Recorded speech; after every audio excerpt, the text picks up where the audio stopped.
अस्सलाम वालेकुम व्यूअर्स, कैसे हैं आप। उम्मीद है कि सब खैरियत से होंगे। तो व्यूअर्स, जैसा कि आप देख रहे हैं कि आज हम बनाने जा रहे हैं ये वाले मज़ेदार से टेस्टी से आलू के कबाब, आलू के गोला कबाब। तो व्यूअर्स, ये बहुत टेस्टी बनते हैं, बहुत मज़ेदार, और बिल्कुल जब आप खाएंगे ना तो आपको ऐसे महसूस होगा कि जैसे आप चिकन या मटन के कबाब खा रहे हैं। तो चलिए व्यूअर्स, आज हम ये बनाना शुरू करते हैं। बिस्मिल्लाहिर्रहमानिर्रहीम। और इनको बनाने के लिए सबसे पहले मैंने ये आलू हैं थोड़े से, इनको अच्छी तरह से बॉईल कर लिया है और इनका छिलका उतार के तो इनको बिल्कुल ठंडा कर लिया है। गरम गरम को हमने कश नहीं करना। तो अब हम इसको कश कर लेते हैं। और कश करने के लिए व्यूअर्स, मेरे पास ये कश करने वाला है कटर सा। तो इसके साथ मोटी वाली साइड से हमने इसको कश करना है और बारीक वाली से बिल्कुल नहीं करना। मोटी वाली से करेंगे तो वो खुद ब खुद जब हम उसमें चीज़ें मिक्स करेंगे तो वो अच्छी सी उसकी बाइंडिंग हो जाती है। तो अभी मैं आपको दिखाती हूँ कश करने के बाद कि ये कैसे हैं, बारीक बारीक सा कश हो जाता है। और बड़े आराम से हम सारे आलू जो हैं इसी तरह कश कर लेंगे और बहुत आराम से हाथ भी कट सकता है, इसलिए आहिस्ता आहिस्ता से मैं ये सारे कट कर लूँगी। और साथ ही व्यूअर्स, आपसे मेरी रिक्वेस्ट है कि अगर आप मेरे चैनल पर नए हैं तो मेरे चैनल को ज़रूर सब्सक्राइब करें। और ये देखें, ये अच्छा सा मैंने इनको कश कर लिया है सारे आलूओं को। बस आराम से ध्यान से करने का काम है, तेज़ी में हाथ पे कट भी लग सकता है। और ये तकरीबन सारे मैंने अच्छे से कट कर लिए हैं और मैं आपको दिखाती हूँ कि ये कैसे मैंने कर लिए हैं कश। और आप देख सकते हैं बिल्कुल घुल मिल से गए हैं, ज़्यादा मोटे नहीं हैं। तो अब इसके अंदर जो स्पाइसेस जाएंगे वो मैं आपको दिखा देती हूँ। सबसे पहले जो वेजिटेबल्स मैंने काट के रखी हैं, इनमें प्याज ले लिया है, शिमला मिर्च ले लिया, बंद गोभी है, उसको बारीक वाले से कश किया है कद्दूकश की साइड से, और थोड़ी सी हरी मिर्ची ले ली हैं। इन सबको डालने के बाद फिर जो स्पाइसेस डलेंगे वो भी दिखाती हूँ मैं। सबसे पहले इन सब सब्जियों को मैंने इसके अंदर डाल लिया है और अब इसके साथ ही इसमें जो बाकी मसाले शामिल करने जा रही हूँ मैं वो दिखाऊंगी साथ आपको। और अगर बारी दिखाएं तो वीडियो व्यूअर्स लेंथी हो जाती है, इसलिए मैं स्टेप बाय स्टेप आपके साथ शेयर करने जा रही हूँ। और सबसे पहले हाफ़ टी स्पून नमक इसमें डाल लेंगे। नमक थोड़ा सा मैंने कम इस्तेमाल करना है, क्योंकि जब चाट मसाला भी इस्तेमाल करेंगे तो उसमें भी नमक होता है, तो इसलिए नमक की क्वांटिटी थोड़ी कम रखनी है। हाफ़ टी स्पून नमक डाल लिया है, हाफ़ टी स्पून लाल मिर्च डाल ली, क्योंकि हरी मिर्च भी काफ़ी इस्तेमाल की है। 1 टीस्पून मैंने भर के चाट मसाला डाल लिया है, 1 टीस्पून सूखा धनिया पिसा हुआ डाल लिया है, और आधा टीस्पून सफ़ेद ज़ीरा पिसा हुआ डाल लिया है, और अदरक लहसुन का पेस्ट 1 टीस्पून मैंने डाल लिया है।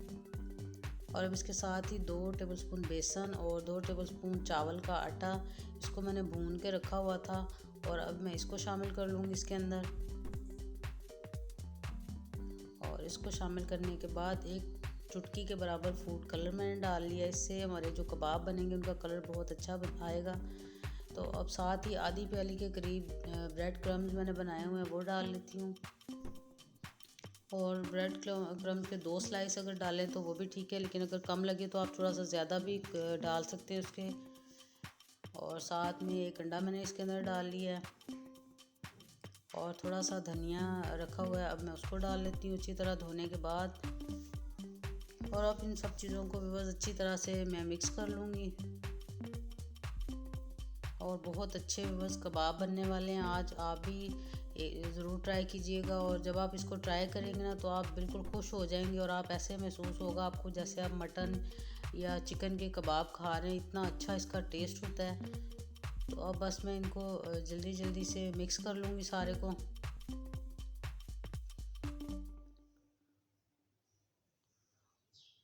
और बहुत अच्छा सा मिक्स हो गया सारा बैटर ये, और कितना अच्छा सा इसका कलर आया। और अब इसको मैं अच्छी सी एक शेप दे लेती हूँ।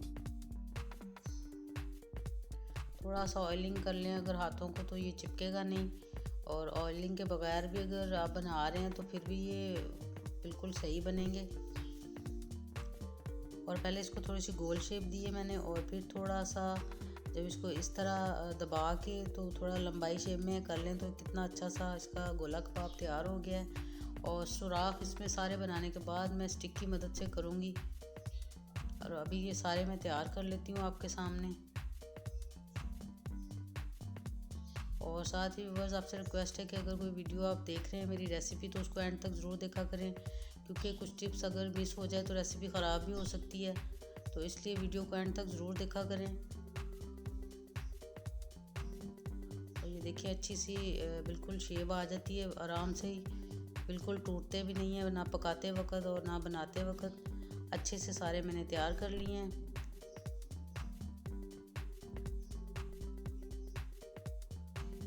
और अभी से इतनी मज़ेदार सी खुशबू है इसकी कि ऐसे महसूस हो रहा है कि जैसे बस चिकन का जो मैरिनेट किया हुआ जो साजो सामान होता है बिल्कुल उसकी तरह ये बैटर है। तो अब ये सारे तैयार हो गए। अब इनके अंदर मैं एक ये जो स्टिक होती है आइसक्रीम स्टिक, अगर आपके पास पड़ी हुई है तो आप उससे भी बना सकते हैं। और ये सारों को मैंने अच्छी सी शेप दे लिया है और अब इनको फ्राई कर लेते हैं। ऑयल मैंने पहले से चूल्हे के ऊपर रखा हुआ था फ्राइंग पैन में, बहुत ज़्यादा डीप फ्राई नहीं करना है इनको, ऑयल थोड़ा कम ही डाला है मैंने। और बिल्कुल ये गरम हो गया था तो मैंने इसके अंदर इनको रख दिया है। और अब थोड़ा सा टर्न कर लिया, लेकिन इनको टर्न करने के लिए मैंने छुरी के साथ करने की कोशिश की, लेकिन छुरी की बजाय ये इस तरह अगर मैंने फ्राइंग पैन को हिलाया तो इससे बहुत अच्छी तरह पहले हिल गए, तब दोबारा चूँकि थोड़ा टाइम लगेगा तो इसको मैंने इसी तरह इनको हिलाना है। इनको छुरी या कांटे या चम्मच के साथ बिल्कुल नहीं हिलाएंगे। और इसी तरह हिलाते हिलाते सारे ये देख सकते हैं आप अच्छी तरह से हिल गए हैं, कोई टूटे नहीं है बिल्कुल। और अच्छी सी सिजलिंग हो रही है इनकी। और अब इनको चम्मच की मदद से थोड़ा सा, क्योंकि अब पक गए हैं इसलिए मैं इनको चम्मच की मदद से इधर उधर कर रही हूँ। और जो पक गए हैं उनको बाहर निकाल लेते हैं। और एक दो बिल्कुल तैयार हो गए हैं उनको मैं निकाल लेती हूँ। और जो अभी पकने वाले हैं उनको उल्टा पुल्टा थोड़ा सा टर्न आउट कर लेते हैं। और खुशबू व्यूअर्स इतनी मज़े की आ रही है कि बिल्कुल बिल्कुल अच्छा सा इफ़ेक्ट आ रहा है, वैसे जैसे चिकन के कबाब मैं बना रही हूँ। और अब बस इसी तरह सारे मैं बना के तैयार कर लूँगी और उनको निकाल लूँगी। और भी बस देख सकते हैं कि सारे मैंने अच्छे से निकाल लिए और डिश आउट कर दिए हैं और थोड़ी सी ऊपर से गार्निश भी कर ली है। तो बस बहुत अच्छी रेसिपी है, बहुत टेस्टी मज़ेदार, ज़रूर ट्राई कीजिएगा। और अगर मेरी रेसिपी आपको पसंद आए तो मेरे चैनल को सब्सक्राइब कीजिएगा, वीडियो को शेयर कीजिएगा। और फिर मिलेंगे नई रेसिपी के साथ, तब तक के लिए अल्लाह हाफ़िज़।